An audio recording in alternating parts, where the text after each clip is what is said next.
Hello dear student, welcome to my channel Aru study সেন্টারে তোমাদের প্রত্যেক ছাত্রছাত্রীকে স্বাগত। তো দেখো, আজ আমি তোমাদের ক্লাস 10-এর মাধ্যমিক 2026-এর ভৌতবিজ্ঞান ক্লাসে 2 নম্বর প্রশ্ন, মানে যে তোমাদের 243 নম্বর পেজটি দেখো গ্রুপ সি, 245 পেজে দেখো গ্রুপ সির যে গুরুত্বপূর্ণ প্রশ্নগুলি আছে সেগুলির উত্তর সহ এই ভিডিওতে আমি নিয়ে এসেছি। তো এর আগে তোমাদের গুরুত্বপূর্ণ যে পেজগুলি থেকে আমি ভিডিওগুলি এই বিষয়ে তুলে ধরেছি বা অন্যান্য বিষয়ের তোমাদের এবিটি পর্ষদ টেস্ট পেপার থেকে গুরুত্বপূর্ণ ভিডিওগুলি দিচ্ছি, সেগুলি তোমরা দেখে নেবে। হ্যাঁ, পরীক্ষার আগে যে সকল সাজেশনমূলক ভিডিওগুলো এই চ্যানেলে আপলোড হচ্ছে সেগুলি তোমরা পেয়ে যাবে। যারা চ্যানেলটিতে নতুন দেখছো অবশ্যই চ্যানেলটিকে সাবস্ক্রাইব করে রাখো। হ্যাঁ, কারণ এইসব গুরুত্বপূর্ণ ভিডিওগুলি তোমরা পেয়ে গেলে খুবই পরীক্ষায় উপকৃত হবে। তো দেখো, চ্যানেলটিকে অবশ্যই সাবস্ক্রাইব করো তোমরা। তো দেখো, তোমাদের গ্রুপ সি থেকে যে 2 নম্বর প্রশ্ন, মানে দেখো 3-এর দাগের কোশ্চেনগুলি আছে সেগুলি আমি তোমাদের সম্পূর্ণ উত্তরগুলি সুন্দর করে দিয়েছি। দেখে তৈরি করে নিলে অবশ্যই তোমরা এই প্রশ্নগুলি থেকে ফাইনালি কমন পেয়ে যাবে। তো দেখো, তোমাদের প্রথম যে 3-এর একের কোশ্চেন আছে গ্রুপ সির, স্থিতিশীল উন্নয়ন কাকে বলে, এর মূল লক্ষ্য কী, কেমন? তো দেখো, স্থিতিশীল উন্নয়ন কাকে বলে সেই উত্তরটি তোমরা এইভাবে লিখবে, লিখে নাও, স্ক্রিনশট করে লিখে নাও। এর মূল লক্ষ্যগুলি দেখো নিচে উত্তরগুলি করা আছে, সুন্দর করে এইভাবে তোমরা লিখবে। তারপর দেখো 3-এর 2-এর যে সমভরের দুটি গ্যাসের এসটিপিতে যথাক্রমে 4480 ml এবং 5600 ml আয়তন অধিকার করে গ্যাস দুটির মোলার ভরের অনুপাত কত? তো দেখো, সেই অঙ্কটিও সুন্দর করে এখানে করে দেওয়া হয়েছে। তো এই উত্তরটি তোমরা সুন্দর করে এইভাবে লিখে নিলে অবশ্যই তোমরা 2 নম্বর পেয়ে যাবে। দেখো, শেষ অ্যান্সারটি গ্যাস দুটির মোলার ভরের অনুপাত 5:4, কেমন? তো দেখো, এবার পরে যে কোশ্চেনটি আছে, অথবা তোমাদের স্থির চাপে 300 কে উষ্ণতায় কোনো গ্যাসকে কোনো তাপমাত্রায় ঠান্ডা করলে ওর আয়তন প্রাথমিক আয়তনের 1/3 গুণ হবে। তো দেখো, সেই উত্তরটিও সুন্দর করে গাণিতিক সমাধান করে তোমাদের করে দেওয়া হয়েছে। গ্যাসটিকে 100 কে তাপমাত্রায় ঠান্ডা করলে ওর আয়তন প্রাথমিক আয়তনের 1/3 গুণ হবে, কেমন? তো এই উত্তরটি তোমরা এইভাবে লিখে নেবে সঠিক করে। পরে দেখো 3-এর 3 যে কোশ্চেনটি, একটি গাড়ির হেডলাইটে কী ধরনের দর্পণ ব্যবহার করা হয় ও কেন? তো দেখো, সেই উত্তরটি সুন্দর করে করা হয়েছে এখানে। গাড়ির হেডলাইটে অবতল দর্পণ ব্যবহার করা হয়, তার কারণটি দেখো এখানে সুন্দর করে উত্তরটি করে দেওয়া হয়েছে।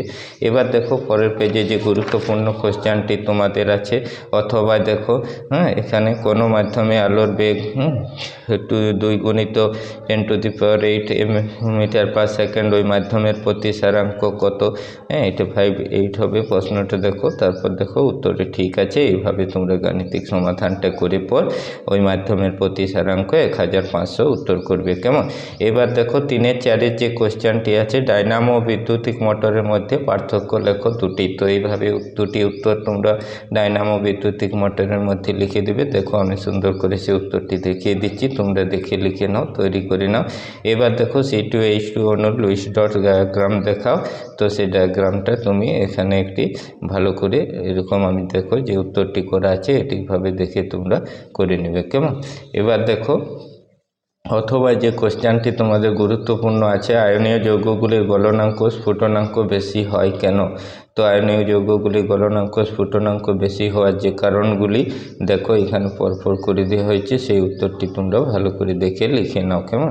এবার 3-এর 6 দেখো, মৌলে একটি ধাতু বি ও সি উচ্চ তড়িৎ ধনাত্মক মৌল এ বি বি সি যৌগদ্বয়ের মধ্যে কোনটি তড়িৎযোজী কোনটি সমযোজী হতে পারে? তো দেখো, সেই উত্তরটি এখানে ব্যাখ্যা আকারে করা আছে, ভালো করে 2-এর তোমরা এরকম করে তোমাদের বোঝানোর জন্য লেখা হয়েছে। দেখো, এইভাবে যদি লেখো তাহলে উত্তরটি সঠিক হয়ে যাবে, কেমন?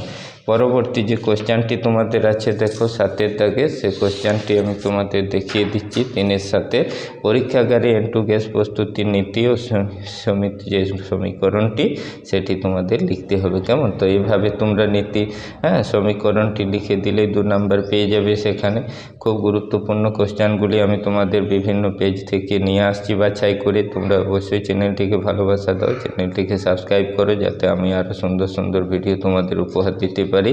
হ্যাঁ, তোমরা কমেন্ট করে জানাও ভিডিওগুলি কেমন হচ্ছে, হ্যাঁ, যে কোন পেজগুলি থেকে তোমাদের কতটা উপকৃত হচ্ছে, তারপর তোমরা কেমন ধরনের আরও পেজে সমাধান চাইছো সেগুলি আমি তোমাদের সব নিয়ে আসবো। শর্ট লং সব কমেন্ট করে জানাবে, অবশ্যই চ্যানেলটিকে সাবস্ক্রাইব করবে। পরবর্তী দেখো যে তোমাদের দস্তার পাত্রে কপার সালফেট দ্রবণ কেন রাখা যায় না, তো দেখো সেই উত্তরটি এখানে সুন্দর করে দেওয়া হয়েছে। এইভাবে তোমরা দেখে লিখে নাও, তৈরি করে নাও, হ্যাঁ, তাহলে তোমাদের উত্তরটি সঠিক হয়ে যাবে। কেমন?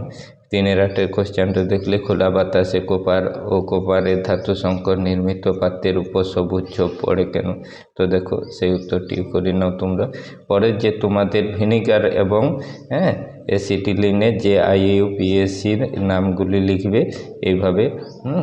ইথায়োনিক অ্যাসিড সংকেত দিবে, অ্যাসিটিলিনের যেটা IUPACর নাম ইথাইন, তো এইটু দেখবে সংকেতটি লিখবে ভালো করে।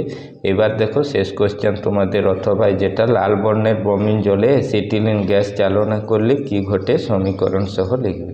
তো দেখো সেই উত্তরটিও এখানে সুন্দর করে দেওয়া হয়েছে।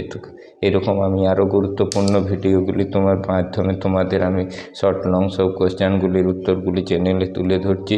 তোমরা ভালো করে এগুলো দেখে তৈরি করে নিলে অবশ্যই তোমাদের ফাইনালে প্রশ্নগুলি কমন পেয়ে যাবে। কেমন? অবশ্যই ভিডিওটি ভালো লাগলে একটি লাইক দিয়ে বন্ধুদের মধ্যে শেয়ার করে দাও, আর চ্যানেলটিকে সাবস্ক্রাইব করো।